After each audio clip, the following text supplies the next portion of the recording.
Good evening all of you. बेटा अपन बात कर रहे हैं यहाँ पे 12th क्लास के अंतर्गत नई यूनिट शुरू कर रहे हैं अपन ह्यूमन एम्ब्रियोलॉजी।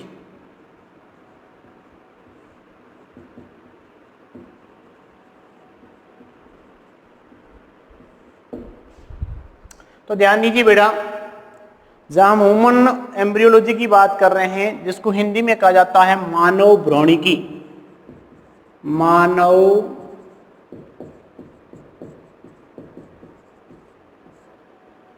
भ्रूणिकी, तो इसके अंतर्गत हमें किसको पढ़ना है, क्या पढ़ना है, और मेनली ध्यान देना है कि क्या ये ह्यूमन एम्ब्रियोलॉजी जो अपने नए सिलेबस के अकॉर्डिंग है या बोले तो डिलीट हो गई है।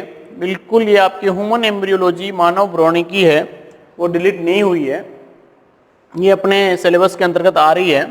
तो ध्यान दीजिए, यहाँ पे ह्यूमन का मतलब तो गया मानव, एम्ब्रियोलॉजी का मतलब गया भ्रूणिकी, जिसमें भ्रूण का क्या किया जाता है, अध्ययन। अब बनता यहाँ पे है कि हम एम्ब्रियोलॉजी कहते किसे हैं। स्टडी ऑफ एम्ब्रियो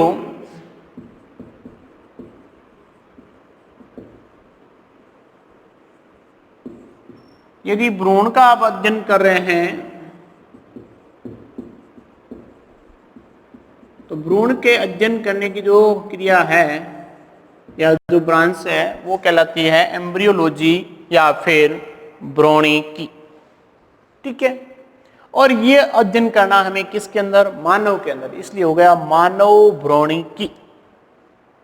तो मानव में भ्रूण के अध्ययन करने की जो शाखा है वो कहलाती है मानव भ्रूणिकी, ह्यूमन एम्ब्रियोलॉजी। अब सबसे पहले इसके अंदर अपन कहें तो इसको 4 पार्ट में बांट के रखा है।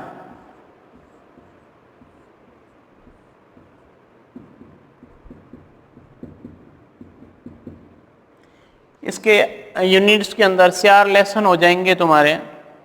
कितने हो जाएंगे, 4 लेसन हो जाएंगे। सबसे पहला लेसन रहेगा युग्मक जनन। क्या रहेगा, युग्मक जनन। फिर रहेगा निषेचन, ठीक है ना। फिर रहेगा भ्रूण का परिवर्धन,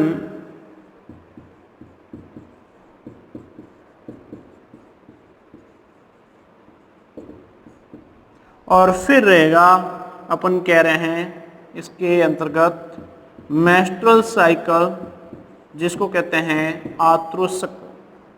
क्या बोलते हैं, आत्रोशक्र। तो ध्यान दीजिए, युग्मक जनन, निषेचन, भ्रूण का परिवर्धन और आत्रोशक्र कितने हो गए, 4 लेसन हो गए इस यूनिट के अंतर्गत। तो सबसे पहले तो हम इनका परिचय कर लेते हैं, होता क्या है। युग्मक जनन, गैमेटोजेनेसिस,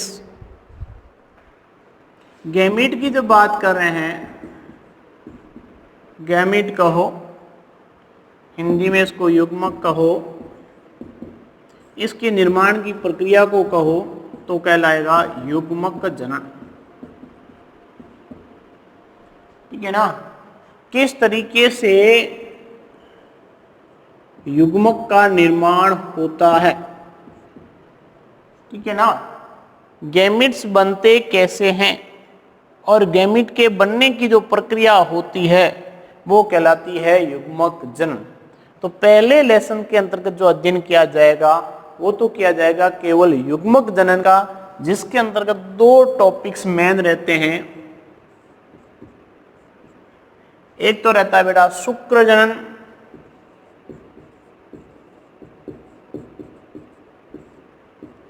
एक होता है अंड जनन।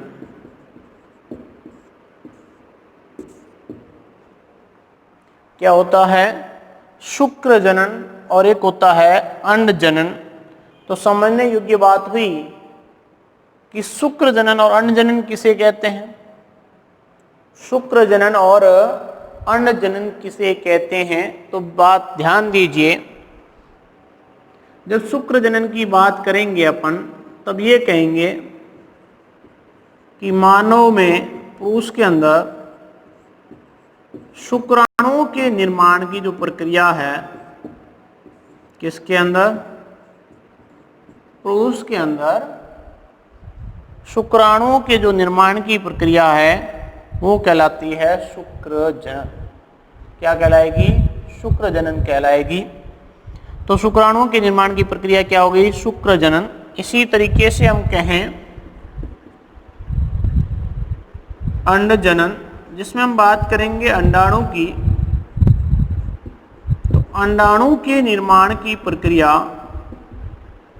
अंडाणु के निर्माण की जो प्रक्रिया है वो कहलाएगी, अपन कह रहे हैं मादा या स्त्री के अंदर, फीमेल के अंदर अंडाणु के निर्माण की प्रक्रिया है वो कहलाती है अंड जनन।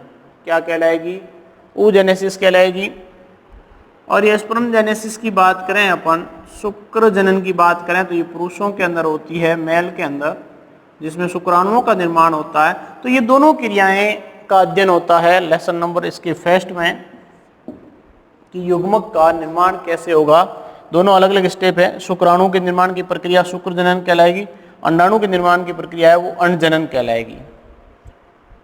फिर अगला तुम्हारा जो आता है, ये आता है निषेचन। ठीक है ना? तो सबसे पहले ये समझना होगा कि निषेचन किसे कहते हैं। अभी मैं आपको केवल ओवरव्यू बता रहा हूं कि ये हमारे यूनिट का मेन इंट्रोडक्शन करवा रहा हूं, ताकि तुम्हारे दिमाग में बैठे कि हम जो पढ़ रहे हैं उसके अंतर्गत हमें क्या पढ़ना है। जब आपका बेसिक क्लियर नहीं होगा तो दैट एक तरह से अपन बात करें कि पढ़ा हुआ भी कोई काम का नहीं है। तो यहां पर ये जब बात हुई कि यहां पर शुक्राणु का निर्माण, यहां अंडाणु का निर्माण, तो ये ओवा की बात करें और ये स्पर्म की बात करें तो सीधी बात है कि युग्मक जनन के अंतर्गत की बात करें तो हमारे पास में पुरुष के द्वारा शुक्राणुओं का निर्माण हो रहा है, मादा के द्वारा अंडाणुओं का निर्माण हो रहा है। जब क्रिया अगले टाइप पे आ जाती है, हम दूसरे स्टेप की, तब कहते हैं कि ये शुक्राणु और जो अंडाणु है, स्पर्म और जो ओव्यूल है या ओवा है, ये किस तरीके से आपस में इनका मिलन होता है, किस तरीके से इनका फर्टाइल होता है, किस तरीके से इनका संलयन होता है। तो इन दोनों का फर्टाइल होना, एक तरह से हम कहें सलित होना, दोनों का जुड़ना, तो ये जब दोनों आपस में सलित हो जाएंगे, उसी क्रिया को यहां पर अपन कहेंगे निषेचन कहते हैं। क्या कहते हैं? निषेचन कहा जाता है। तो ये घटना हमें इसके अंतर्गत पढ़नी है सेकंड लेसन में, कि निषेचन कैसे होता है, किस तरीके से शुक्राणु प्रवेश करते हैं, किस तरीके से अंडाणु, अंडाशय से अंडाणु निकलते हैं, शुक्राशय से शुक्राणु निकलते हैं, किस तरीके से फिर वो अंडवाहिनी में मिलते हैं और कौन सी जगह पर मिलते हैं, और फिर उन्हें किस तरीके से सलित होते हैं, और सलित होने की क्रिया को निषेचन कहते हैं। ये इसके अंतर्गत अध्ययन किया जाता है। ठीक है? फिर जब अपन बात कर रहे हैं, यहां पे अगला स्टेप आता है भ्रूण का परिवर्धन। तीसरा स्टेप देन एम्ब्रियो डेवलपमेंट। ठीक है?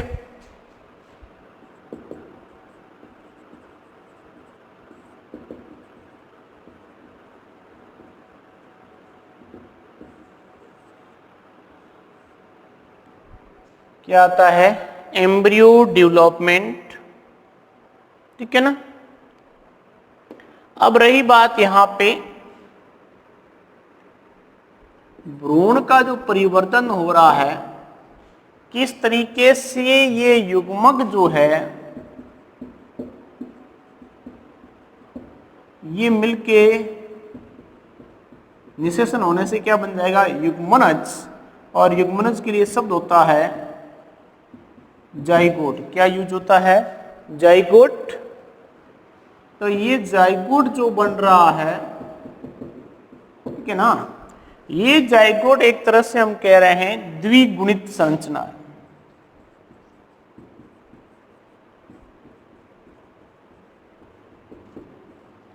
कैसी संरचना है? 2n है, द्विगुणित संरचना है ये जाइगोट, जिसको युग्मनज कहा गया है। जाइगोट को हिंदी में क्या कहते हैं? युग्मनज।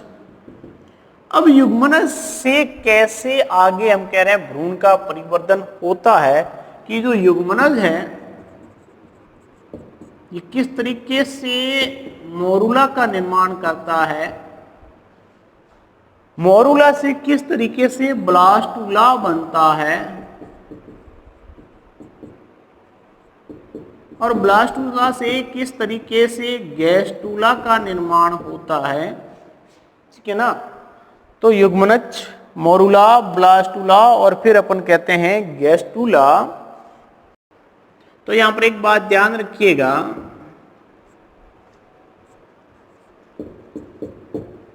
इसके बाद में अपन कहते हैं भ्रूण का जो परिवर्धन, एम्ब्रियो का जो विकास, जिसके अंतर्गत अपन कहें कि अलग अलग गैस्टुला का जो परिवर्तन हो जाएगा, उसके अंदर अपन कहेंगे 1 मंथ के बाद में, 1 हफ्ते के बाद में, फिर 2 हफ्ता के बाद में, 3 सप्ताह के बाद में, 4 सप्ताह के बाद में, 5 सप्ताह के बाद में, ऐसे 8वें सप्ताह में क्या परिवर्तन आता है, अगले सप्ताह में उससे क्या आता है, उससे अगले सप्ताह में क्या क्या नई नई कोशिकाओं और नए नए अंगों का किस प्रकार से निर्माण होता है, उन सभी का डेवलपमेंट है वो इस भ्रूण के परिवर्धन के अंतर्गत पढ़ा जाता है, बच्चे के प्रसव क्रिया तक का, ठीक है ना, उसके जन्म होने तक का, यहां से लेके गर्भ ठहरने से लेके युग्मनज बनने से लेके उसके प्रसव की क्रिया जो डिलीवरी की बात करते हैं वहां तक की स्टेज का पूरा जब अध्ययन किया जाता है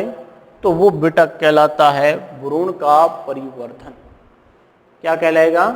भ्रूण का परिवर्तन। तो ये अंतर्गत हमें अध्ययन किया जाएगा किसके? तीसरे लेसन के अंतर्गत। ओके, इसके बाद में जो स्टेप आता है वो आता है मेंस्ट्रुअल साइकिल। क्या आता है? Menstrual cycle. इसको बोलते हैं हम आत्रोचक्र या शॉर्ट में एमसी बोलते हैं।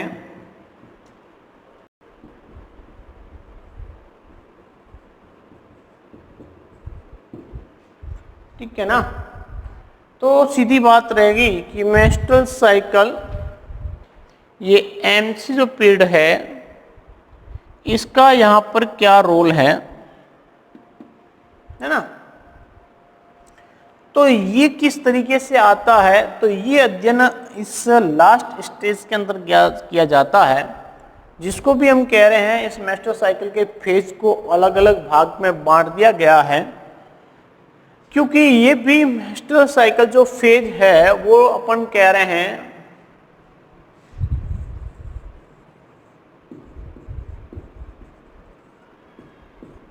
ट्वेंटी 8 डेज का है। ये एक पीरियड आता है 28 डेज का, 28 दिनों का जब एक पीरियड आता है, उस पीरियड को इन 4 फेज के अंदर बांटा गया है। फर्स्ट अपन कह रहे हैं 4 से 5 दिन के डे को, उसके बाद के उसके अगले दिन को,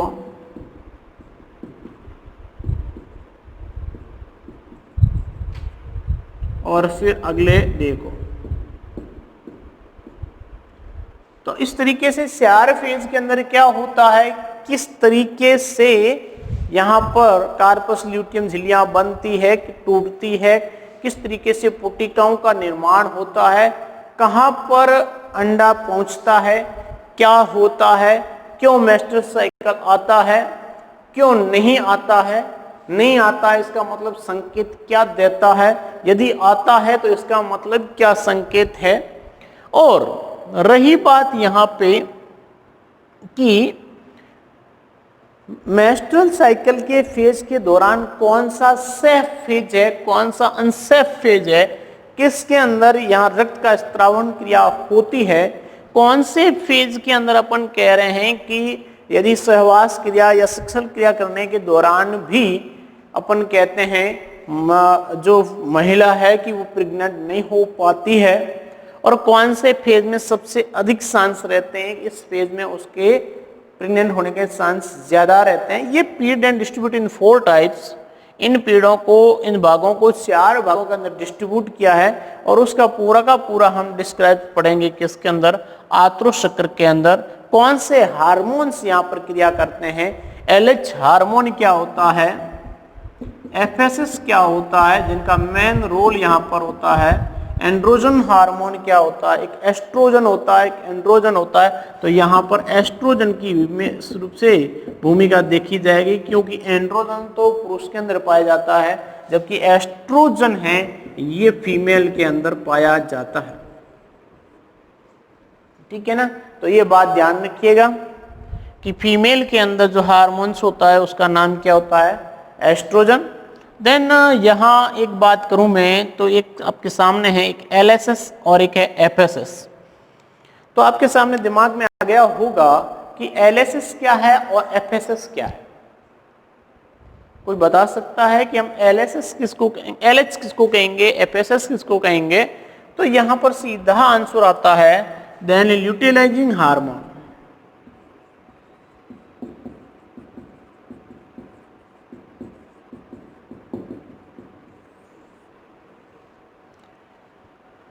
और इसी तरीके से हम बात करें फॉलिकल की, स्टिम्युलेटिंग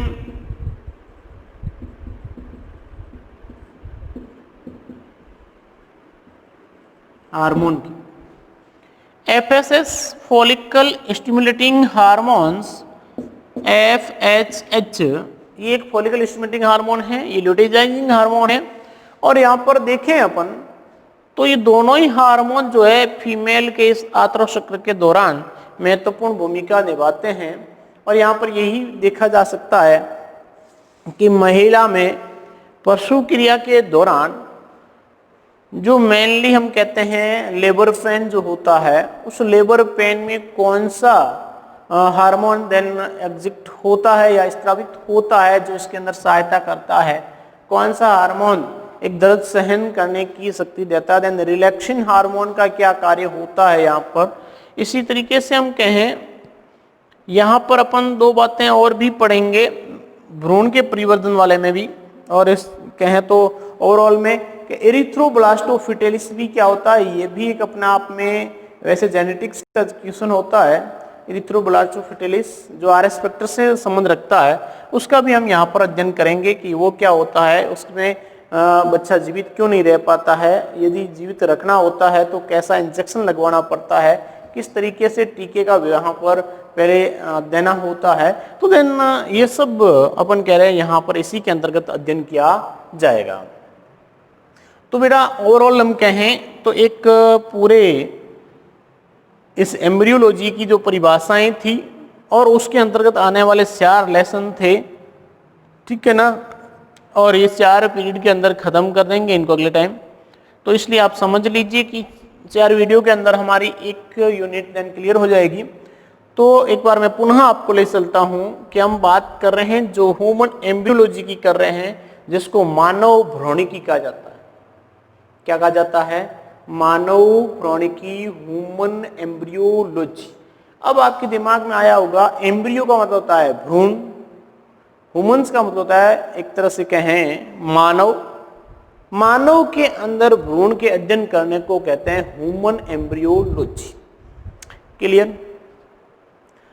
अब अपन यहां पर बात करें इसके आगे, तो इसके अंतर्गत पढ़ा जाता है कि सबसे पहले युग्मक जनन का पढ़ा जाएगा, युग्मकों का निर्माण। अब मैं आपको यहां युग्मक के बारे में कुछ संरचनाएं या कुछ बताता हूं आपको। युग्मक जिसको इंग्लिश में क्या कहा गया है, इंग्लिश में उसको गैमीट कहा गया है। क्या कहा गया? गैमीट।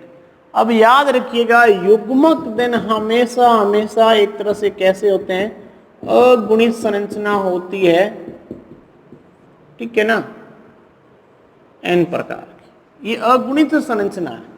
ये अगुणित बोले तो ये शुक्राणु भी अगुणित है। ये अंडाणु भी अगुणित संरचना है।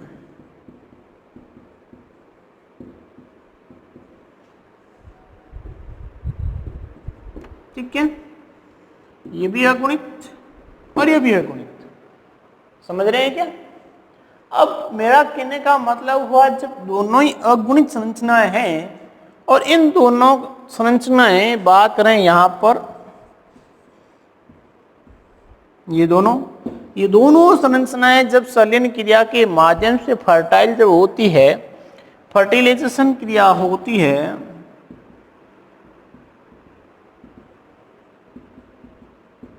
तब ये होता है कि यहां युग्मनज का निर्माण होता है। किसका? जाइगोट का।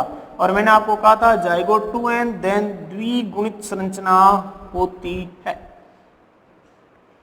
लेकिन युग्मक हमेशा अगुणित संरचना होती है और युग्मकों के निर्माण की प्रक्रिया को युग्मक जनन कहते हैं। अब आपके सामने आ गया होगा एक शुक्र जनन और एक अंड जनन। इससे पहले हमें कुछ ये देखना होगा कि इनका निर्माण कैसे होता है। बोर्ड साफ करते हैं।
तब अपन यहां पर बात करते हैं, तब आपको दो डिवीजन के बारे में ध्यान होना चाहिए। पहले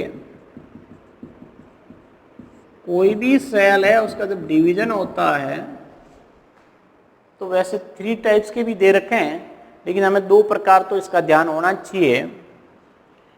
यदि आपको ध्यान हो कि एक होता है माइटोसिस डिवीजन,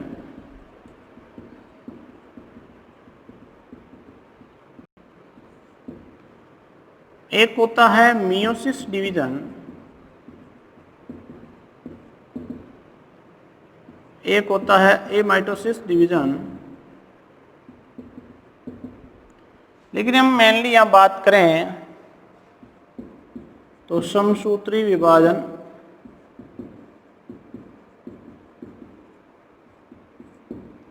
ये होता है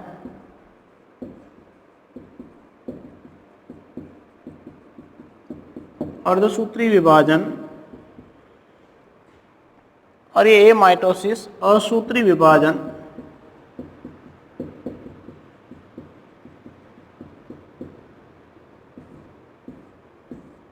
ठीक है ना? समसूत्री विभाजन, अर्धसूत्री विभाजन और असूत्री विभाजन, ये 3 तरह के विभाजन जब सेल डिवीजन के अंदर होते हैं। वैसे मोस्टली हमें यहाँ पर 2 तो अध्ययन करने ही हैं। दोनों की डिफाइन आपको आनी चाहिए, दोनों की क्या एक्टिविटी होती है। ओके, तो सबसे पहले ध्यान दें, हम बात यहां पर कर रहे हैं वो समसूत्री विभाजन है। कैसा विभाजन है? समसूत्री विभाजन। तो आपको बात करता हूं मैं यहां पे, ये समसूत्री किसे कहते हैं? मैं कहता हूं कि ये कोई एक कोशिका है। ठीक है, ये एक सेल है, इसको एसएमसी मान लिया भले ही, इसको मैंने कह दिया सोमेटिक मदर सेल, या फिर मैं इसको कहूं एक तरह से मातृ कोशिका। क्या नाम दे दिया? मातृ कोशिका। जब बेटा ध्यान दें यहाँ पे, ये मात्र कोशिका जिसमें ये कोशिका है, इसके अंदर एक ऐसा कोई विभाजन होता है। अब कौन सा होता है वो आपको खुद को देखना है कि कोई एक विभाजन हुआ जिससे दो डॉटर सेल का निर्माण हो गया। एक से कितनी बन गई? दो। अब इनको हम कहते हैं डॉटर सेल, जिसको हम कहते हैं पुत्री कोशिका। क्या नाम दे दिया? पुत्री कोशिका। ठीक है। अब बात यहां पर यह बनती है कि जब एक मात्र कोशिका से दो पुत्री कोशिकाओं का निर्माण होता है। अब मान लीजिए ये जो मात्र कोशिका आपने ली है, एसएमसी जो ली है, यदि ये 2n है, द्विगुणित है, मान लीजिए इसके अंदर क्रोमोसोम बोले तो गुणसूत्र, यदि क्रोमोसोम की संख्या 46 है, कितनी है? 46 है, तो यहां पर क्या होगा देखते जाइएगा। यहां मैं लिख देता हूं, इसके अंदर क्रोमोसोम की संख्या 46। यदि यहां पर एक ऐसा विभाजन हो जिसको मैं कहूं समसूत्री विभाजन, पहले परिभाषा समझ लेना। ऐसा विभाजन जिसमें बनने वाली पुत्री कोशिकाओं में गुणसूत्रों की संख्या मात्र कोशिका के समान होती है, तो उसे क्या कहेंगे? समसूत्री विभाजन कहते हैं। तो हम कहेंगे ये मात्र कोशिका है, ये पुत्री कोशिका है, इनमें भी मान लो गुणसूत्रों की संख्या 46 की 46 है। इसका मतलब यहाँ पर होने वाला जो विभाजन है वो कौन सा हुआ है? समसूत्री विभाजन। क्यों? क्योंकि इसमें लिखा है आपने ऐसा विभाजन जिसमें बनने वाली पुत्री कोशिकाओं में गुणसूत्रों की संख्या मात्र कोशिका के समान होती है। तो इसमें पुत्री और मात्र दोनों के समान है, इसलिए यहाँ पर होने वाला विभाजन कैसा हुआ है? समसूत्री। यदि यहां मैं कहूं दूसरा विभाजन अर्धसूत्री विभाजन,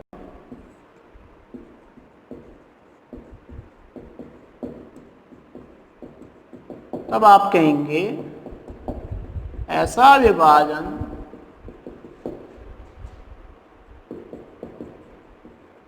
जिसमें बनने वाले पुत्री कोशिकाओं में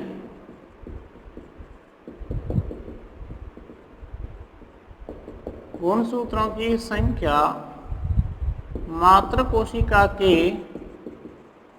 आधी हो जाती है, तो उसे अर्धसूत्री विभाजन कहते हैं। तो यहां पर ऐसा ही हुआ। मान लीजिए ये मात्र कोशिका है या डॉटर सेल है, इसके अंदर हम कह रहे हैं संख्या हो गई 23।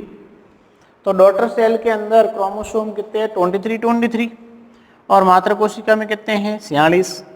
अब हम कहें मात्र कोशिका में क्या रे पुत्री कोशिकाओं में गुणसूत्रों की संख्या मात्र कोशिका की आधी हो जाती है। इसका मतलब यहाँ पर जो विभाजन हुआ है वो कौन सा हुआ है? अर्धसूत्री विभाजन। तो ये दो तरह के विभाजन थे, समसूत्री और अर्धसूत्री। इनकी ज्यादा इंपॉर्टेंस है यहाँ पर, ठीक है ना? किसके अंतर्गत? युग्मक जनन के अंतर्गत, गैमेटोजेनेसिस के अंदर।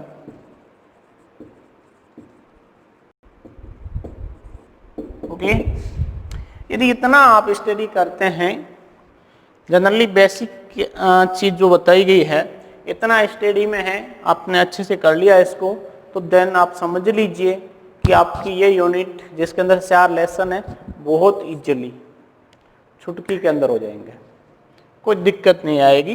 तो थैंक यू सो मच, आज इतना ही। ओके।